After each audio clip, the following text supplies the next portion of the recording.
የጋራ ሀብት ነው። 5000 ኪሎ ሜትር ሲሾር አለ እዚች ቀጠና ውስጥ ለሁላችን በቂ ነው። ተነጋግረን ተግባብተን ሁሉ ተጠቃሚ በሚያደርግ መንገድ መፈጸም ይቻላል። ሰሞኑን ከኤርትራ መንግስት ጋር ግጭት ይፈጠራል የሚል ስሞታዎች ይሰማሉ። ለተከበረው ምክር ቤት፣ ለኢትዮጵያ ሕዝብ፣ ለኤርትራም ሕዝብ እና መንግስት በዚህ ምክር ቤት ፊት ቆሜ ላረጋግጥም ወደው ኢትዮጵያ ለቀይ ባህር ስትል ኤርትራን የመውረር ፍላጎት የላትም።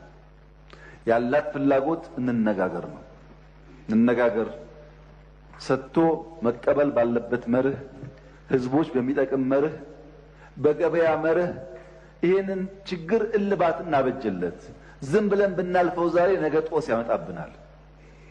እንጋፈጠው፣ እንወያይ ነው እንጂ እንዋጋ አይደለም። ውጊያም አያስፈልግም። ብዙ ክሶች ይሰማሉ። አብዛኛው ክስ ውሃ አይቋጥርም። የኤርትራ ህዝብ ወንድም ህዝብ ነው።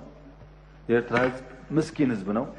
እንደ ኢትዮጵያ ለማድረግ የሚፈልግ ህዝብ ነው። የሚያስፈልገው ልማት ነው፣ ውጊያ አይደለም። ተባብረን መልማት፣ ተባብረን መስራት ነው እንጂ አንዱ አንዱን መውጋት የኛ እቅድ አይደለም። በሌላ መንገድ ኢትዮጵያ ላይ ማንም ሀገር ወረራ ሊፈጽምና ከጀመርነው ህልም ሊያስቆመን ይችላል የሚል ስጋት ደግሞ የለብንም። ጭራሽ ስጋት የለብንም። ይሄም መሰማር አለበት። ማንም ደፍሮ አይሞክረንም። በቂ ዝግጅት ስላለ የምንዘጋጀው ግን ውጊያ ለማስቀረት ስለሆነ በእኛ ኢኒሼቲቭ ከማንም ጋር የመዋጋት ፍላጎት የለንም። እንደምታስታውሱት ሶማሊያ ጋር ይዋጋሉ የሚባል በጣም ብዙ ንግግሮች